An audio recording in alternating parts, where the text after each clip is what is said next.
I think the job of sales is not to convince someone to buy.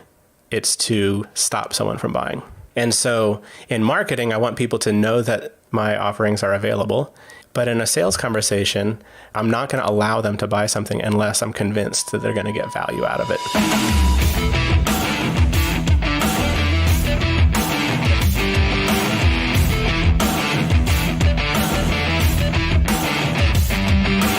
Hey Feasters, and welcome to episode 6 of season 4 of Live in the Feast. Imagine firing your biggest revenue generating client just because they won't listen to your suggestions and just want to get a refresh on their budget for the next year. That's what Elliot Murphy, today's co-host, had to do. Elliot is founder of Kindly Ops, a DevOps and compliance consultancy firm for regulated industries. Things like GDPR, HIPAA, FDA, and many others. Elliot runs towards them like other companies look at it like it's some sort of disease. Elliot shares with us what attracted him to this industry and how he thought about specializing his business into something that each and every day, AWS is releasing a tool that makes all of this stuff easier and easier to deal with. He shares how he's staying ahead of that curve while making sure that he's providing extreme value along the way. The big takeaway for me from this discussion, and there were actually a lot of takeaways, was really how Elliot talks about the specific actions he makes in his business that makes referrals more predictable. So grab a pen and paper. You're going to want to take some notes.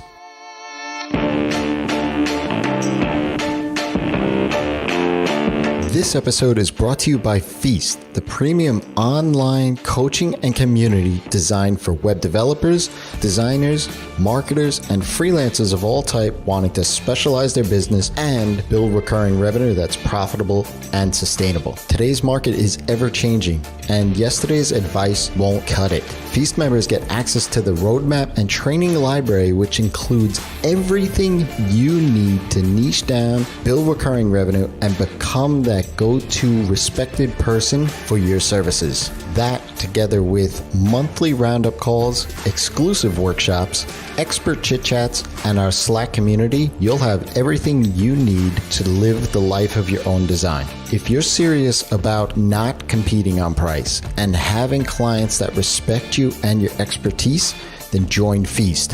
Head over to feastcourse.com today.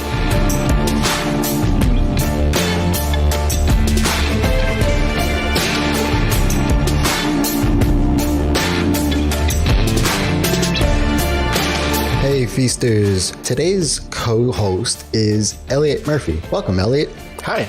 Elliot is the founder of Kindly Ops. He helps businesses in regulated industries with compliancy in their IT infrastructure. Things like HIPAA and GDPR, which a lot of you in the audience probably have heard about in the recent past, but specifically infrastructures on AWS. Elliot, why don't you tell us a little bit more about why you do what you do? Yeah, so I started Kindly Ops about 3 years ago after being laid off from a healthcare startup where I was CTO, sort of a third-time entrepreneur. But I spent about 20 years building different businesses, different product businesses. When I got laid off, I was living in a small town. I live in Portland, Maine. And all the job opportunities I was finding required me to move to a bigger city. I didn't really want to do that. So I decided to start my own thing.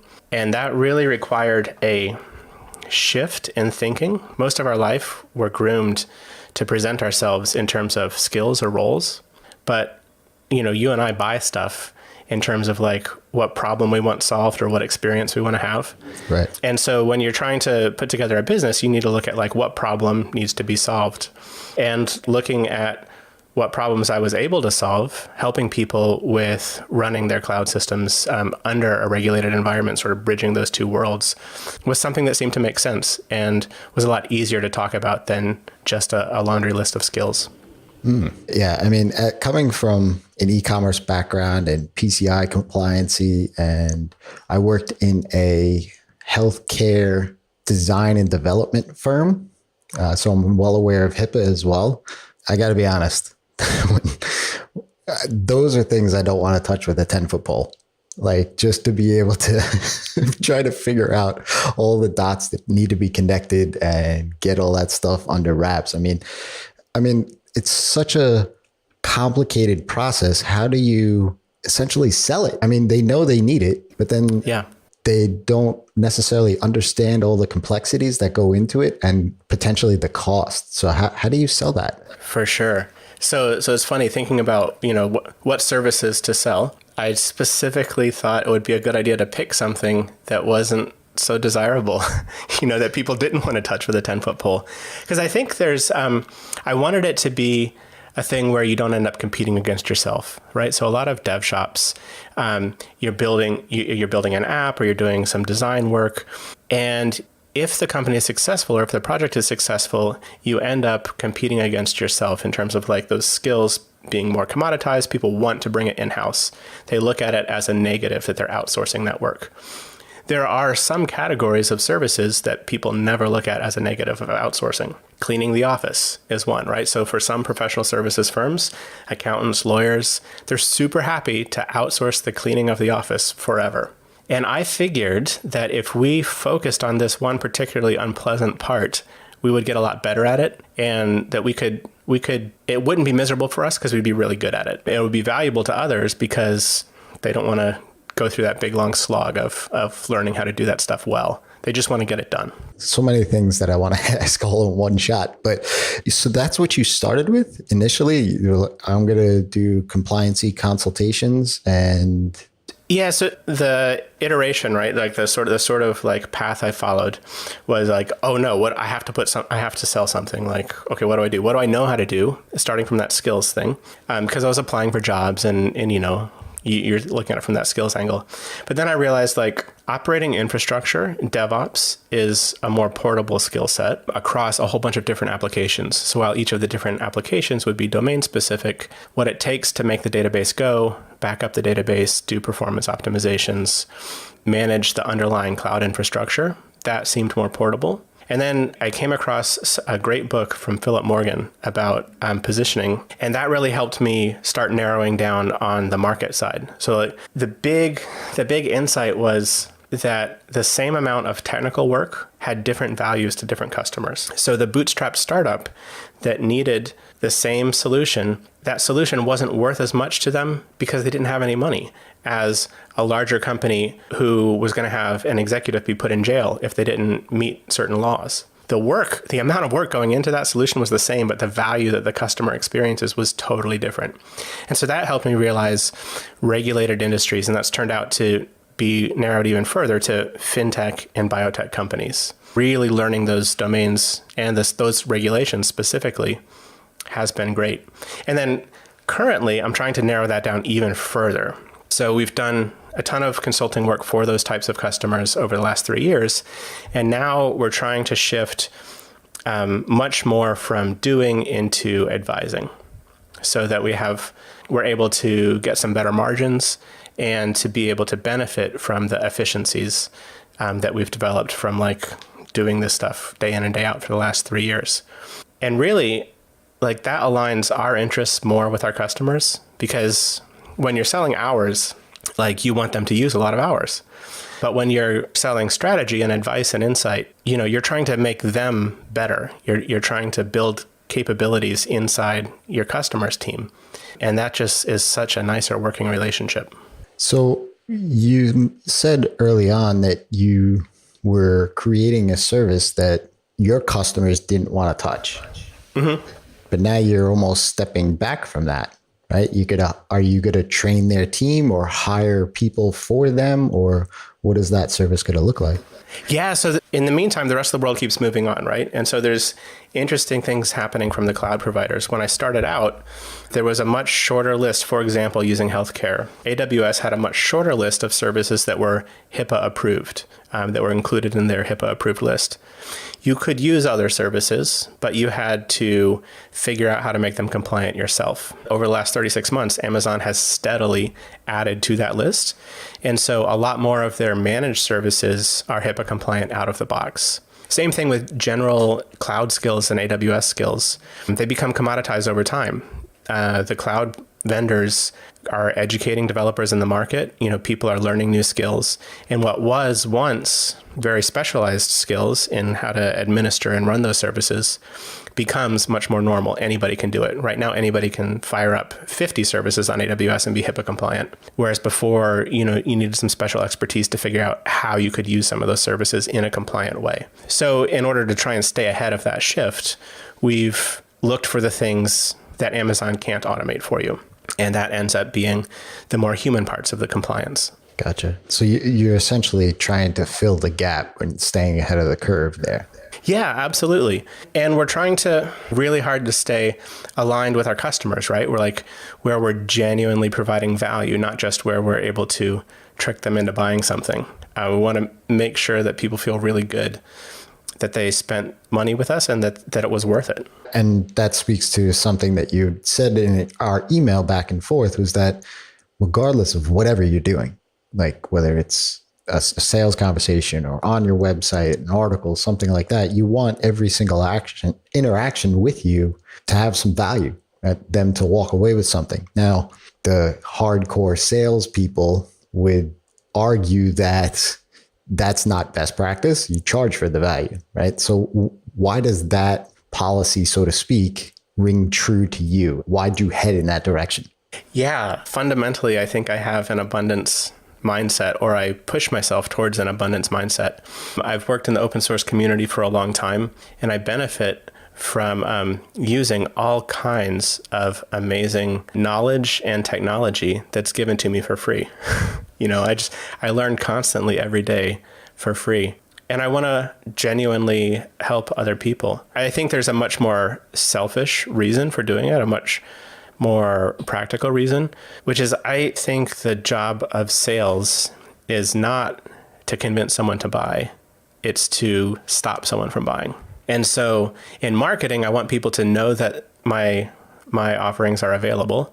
But in a sales conversation, I want to make sure that somebody's not trying to buy something. I'm not going to allow them to buy something unless I'm convinced that they're going to get value out of it. Running a consulting shop, doing service-based work, there's a price point that I can afford to work at. And if you're smaller than that, I love you, but I just can't afford to work with you. And so being a bootstrapper myself, I've always had a soft spot in my heart for other people trying to start on a shoestring budget. And I really, really want to create pieces of content or tooling or things like that I can afford to give them and that I can afford for them to have. And I feel like if you do that, people will remember, well, I talked to Elliot and was useful. He wouldn't sell me anything, but I learned something useful and he pointed me in the right direction. And I don't feel like that costs me anything at all, but it creates an awful lot of goodwill. And I think if you do the right thing, if you behave in a trustworthy way, that pays off down the road in unforeseen ways. Is that where the name of the company comes from? Kindly Ops? Kindly. I love this question. So my wife and I were driving down the road trying to come up with a name for the company. We're talking, I guess you're starting a company. It needs a name. So it comes from boating. So a vessel that is kindly is resilient. It's not necessarily very pretty, and it's not necessarily very fast, but it sure is forgiving to the operator. It can weather some storms. It's very safe, and it's just a solid, dependable thing. And resilience is sort of the core value and aspiration of our company, for ourselves, for our employees, and for our customers. We don't go for happiness or satisfaction or financial rewards directly, but focus entirely on resilience with the belief that all those other things follow. I love that. That's awesome. So in the context of marketing and sales, and for me, I'm very much of a like mind as you are. Like when I have a sales conversation, a lot of that is filtering you out, right? Like why me? Why now? Those kind of questions. Why not me? And really trying to make sure. I mean, I had a conversation through my chat widget on my website yesterday telling somebody, look, if you're looking at this for one specific reason, I'm telling you that it's not going to work for you. So don't get it, right? When you have that sales and marketing conversation, and if you go and you look just online for consultants, compliancy consultants, there are a ton of them out there, right? So how do you differentiate yourself or fill the gaps maybe that those other people don't have, right? Like, what are they doing that you are, and vice versa? How do you break through all that noise? Yeah. So the sales and marketing side of this stuff is what I have the least experience with and what has been the most enjoyable for me to learn about and experiment with, right? So I'm learning as I go. I feel like it's still early days for me. You know, I mentioned how helpful Philip Morgan's stuff on positioning was, and he mentions the reason that having a specific niche helps so much is because it overcomes marketing inefficiencies, right? And so when it's not just like compliance consultant, but it's a specific problem like HIPAA compliance on AWS, for the people who don't need you, like, it doesn't necessarily like cause any light bulbs to go off. But for someone who needs you, if you've defined the message narrowly enough, all of a sudden it makes you referable. Someone goes, oh, you know what? I do know someone who solves HIPAA compliance on AWS. Let me give you their number. Whereas if you were just a general consultant or even a compliance consultant, you're not referable because it's not specific enough for someone to remember you in that moment when they're being asked for a reference. But I feel like there's an even bigger problem, which is I think most of my ideal customers don't even necessarily have the language to search for compliance consultant.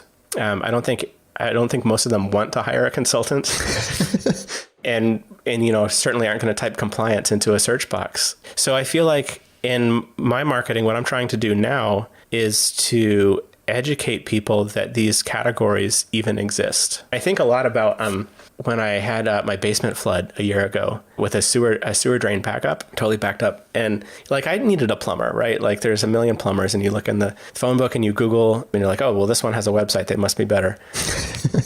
But there was one that was sewer drain specialists. Like, that's what they did. And it was like $300. And they showed up at 8 o'clock the next morning. Like, they were optimized around this. You're going to call us off business hours and you want us to show up as soon as possible. They showed up for 15 minutes with a remote control robot, and it was $300. And I would have never been happier in my life with paying that money. And now I know that like sewer drain is a category. I didn't know it before Right. the problem, and I was searching for plumber. So in my content marketing, I'm trying to make sure that I actually like educate people that categories exist. And I think we see this in marketing all over the place. Like, Gartner is famous for like inventing categories. And then all of a sudden there's like solutions in that category and you start comparing things. One of the things I'm trying to do is like just be very clear about, here's the things that we don't do. And here's where you might turn for those things. Here are the things that we do, and this is what it's called. And so even if somebody's not like, oh, okay, well, actually, you're not right for me, they still learned, like, that's what those categories are. Here's where I can go for help. And if I need the thing that you do, now I know what it's called, and it'll be much more likely that they'll find me when they need it. Yeah, I've been learning that stuff too, because a lot of, at least from my perspective, most of my business comes from word of mouth. And it sounds like that's where yours comes in, and a lot of people in the audience as well. And for content marketing, I've been trying to learn a little bit more about how to go about doing that.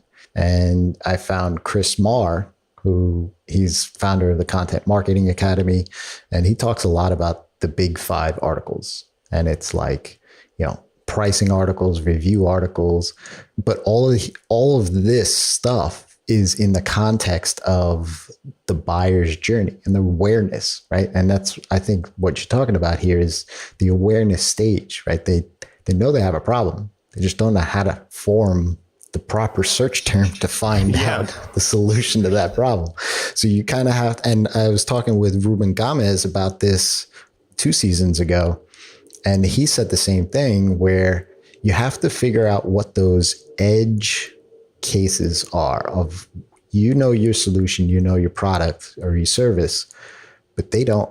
But what is it that they're going to search for first to find you? And how are they going to learn about what you are, what you do? So it's hard for me. That's the point at which I struggle the most with. And that's why anytime somebody comes in contact with me, I'm like, how'd you find me? Right. What did you do? Who'd you talk to? You know, because I want to learn that stuff. So do you have any, I mean, you talked specifically about being referable.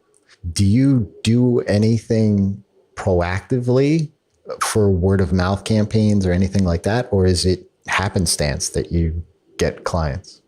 It's definitely proactive. So there's a couple of things. One is speaking at conferences. Another is looking for companies that are very likely to have a problem I need solved, or that I need to solve, that are likely to have a problem that I can solve.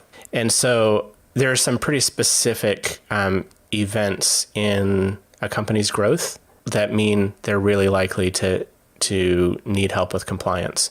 Specific approval points in creating a new drug, or specific points in hiring when they pass a certain funding bar. And, the company's got 10 job openings on their site in engineering. They don't have someone helping them with compliance yet, but I know that's a role that they're trying to fill in and will be trying to fill in until they grow to the point of hiring someone full-time for that. So that's a company that it's ideal to try and make contact with and see if I can help. So I'd say half of our work has come from cold outreach, but doing it in a really smart and human way, not mass marketing at all. And then the other half has come from referrals. And a lot of times that's asking for referrals. So people that we've worked with at previous clients move on to new jobs, and just, maintaining that network, showing interest and being interested in what they're doing on their new job. And then also asking at some point, like, hey, you know what we do? If there's anybody that you like working with that needs our services, don't forget about us. And a lot of times people will refer someone. I think it's equally as valuable. It's hysterical to me. It's equally as valuable filtering people out. So just as much as like trying to get referrals or trying to get people interested via the website, some of what we've done has been to save us some time by filtering people out before we have a conversation with them. So our website is pretty aggressive right now. Like, if you're not at $1 million in revenue or a Series A, like drug development, you're not necessarily going to have any revenue for a long time going through trials. I'm sorry, but we're not the right fit for you. Things like that just save us a lot of time on the sales side, because like I said, we genuinely are trying to make sure that people don't buy something unless they're going to get value from it. So when you keep in contact with past clients, asking for those referrals, is it something that is a cadence within the company that happens once they become a past client? Is it like every 90 days we need a touch point just to kind of keep front of mind, or is it? I should be more disciplined about it, but I've been a lot more disorganized. We're still small. There's 5 of us, and I do all the sales stuff myself because I enjoy it. I'm trying to learn it, and so it's been a lot more random than that. But it would make sense to do it that way. Because I'm definitely intrigued by that, because that's something that I've done for a long time. Is much what you describe. It's not as rigid, but it's like I kind of put their name on a reminder, and 3 months later it pops up, and then I might email them if I hadn't contacted them or they haven't reached back to me or something like that. But there's nothing that really, like, I know there's tools out there that you put these people in a bucket and they keep nagging you until you do something about it. But yeah, it's amazing though how so many people don't do that. Right? Like when I talk to people and they say, oh yeah, most of my business is word of mouth. And so, oh, okay. So what are you doing? How are you getting that business? Oh, I don't know. I get a referral from somebody. I'm like, oh, but you're not asking about that? Like, how hard is it to send a 3-line email to say, hey, how's business going? Just wanted to catch up. If you wanted to grab a Skype call or whatever for 15 minutes, I'd just love to touch base. It's not hard. It's not hard. And people can see through if you're not doing it in a genuine way. And so I think it requires a certain mindset. The kindly mindset. For sure.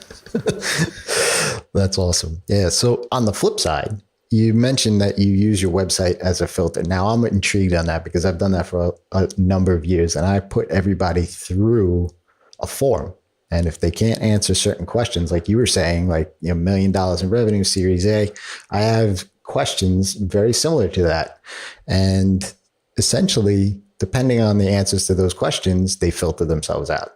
And instead of me having to say no, my website says no. Is that as is what you're doing on your website? Do they fill out an application there, or? So it's not as structured as that. So in our copy, we mentioned some of those things, probably not a good fit for you. We can't work with you if, these things are true. It's a simple contact form right now. And then when we're scheduling the initial consult, I'll send over a list of questions. Hey, what's your monthly cloud spend? And, are there particular compliance milestones that you're trying to hit? Any of that stuff we should know about. And you can usually tell right away based on the answers to those, whether this is somebody who's going to be great to work with or if it's probably not a good fit. The filtering out process, I think a lot of people struggle with, because somebody's ready to pay. Oh, somebody's got their wallet out. I'll take their money, right? And we have bandwidth at this point in time. Let's just do it, even if they're not an ideal fit. Do you struggle with that? Yeah, intellectually, right? I think we all do. Where if there's money available, I should try and get it. But I really have to force myself to stand back and go no, I should only do the work with them if they're going to be delighted and happy and get a ton of value out of it. And if we're going to be happy doing the work, which means they're going to let us lead in the engagement. They're going to be open to our expertise. I've had to fire the biggest client I ever had because it was a large dollar amount contract over a long period of time. They wanted to renew, but they were not interested in making any of the improvements or hearing a single thing we had to say. They just wanted to hire us to build up their budget numbers for building, a little political kingdom inside this big multinational corporation. That type of interaction with a client was demotivating for everybody working on the account. You feel really bad at the end of the day. You didn't learn anything. They didn't listen to anything you were trying to help with. Nobody really cares. You might get, you pay your bills at the end of the month, but it's just very demotivating. And if I go for that work, yeah, that's money, but I'm not going to be able to make it an attractive place to work for anybody. And eventually it's going to burn me out. And so I think that's just shooting yourself in the foot. It can be hard sometimes to slap yourself and go it's really not a good idea, but your gut is telling you the whole time. And you just have to sort of have the determination to do it, even if it feels scary, because it does feel really scary. Yeah, 100%. I've been there many times before, and that's why I say now I have to trust my gut and not think too much, right? Because if I think too much, that's going to get in the way. But my gut is telling me that, this isn't really a good fit, and it's not going to end well, because as you said, it's demotivating for yourself. But on the other end, from the client's perspective, yes, they're getting what they want, maybe. But are they ecstatic? Are they raving fans? Yeah, they're not delighted. Right. So, yeah, I'm all on board with that for sure. But it's hard. It is hard, and especially if you know that you have bills to pay. It's time to come up on those, monthly bills, and especially with employees. I'm solo, right? So if there's ever an employee, I'm like, okay, that person needs to eat. It's super important, right? You're making decisions that affect people's lives.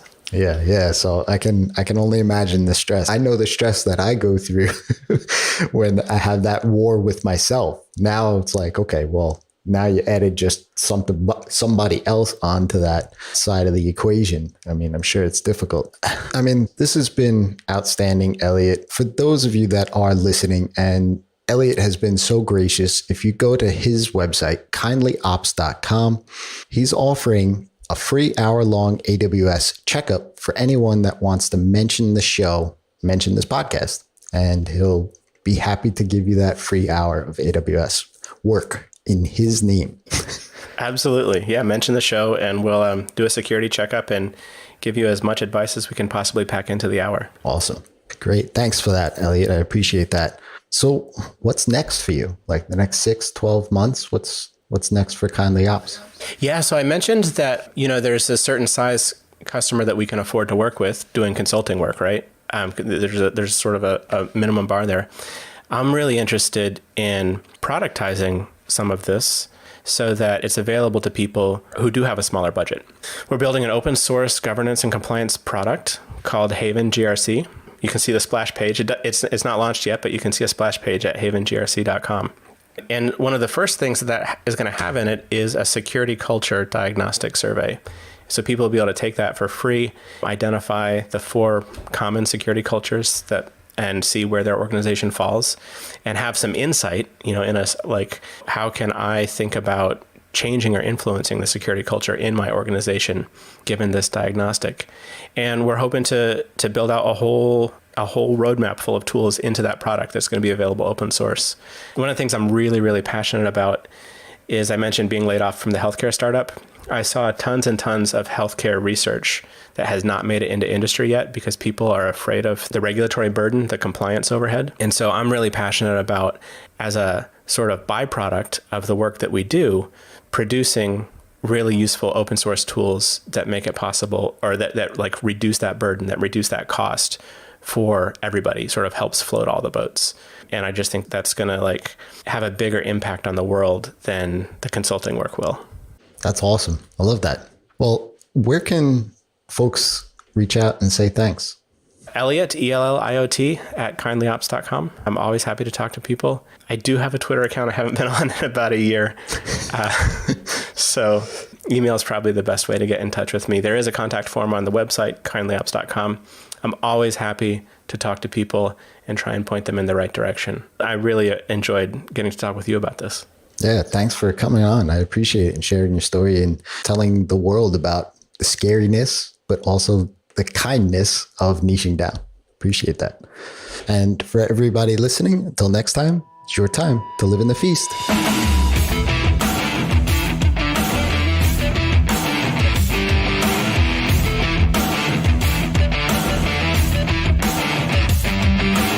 I love that part about smart cold outreach as well. Predictable referrals as well as smart cold outreach. I know that's something all of us can do much better. Thank you so much for listening today. If you enjoyed this episode, then head on over to liveinthefeast.com and subscribe. While you're there, leave Elliot and I a 5-star rating and review in iTunes, as it will help others find this episode as well if you haven't already done so.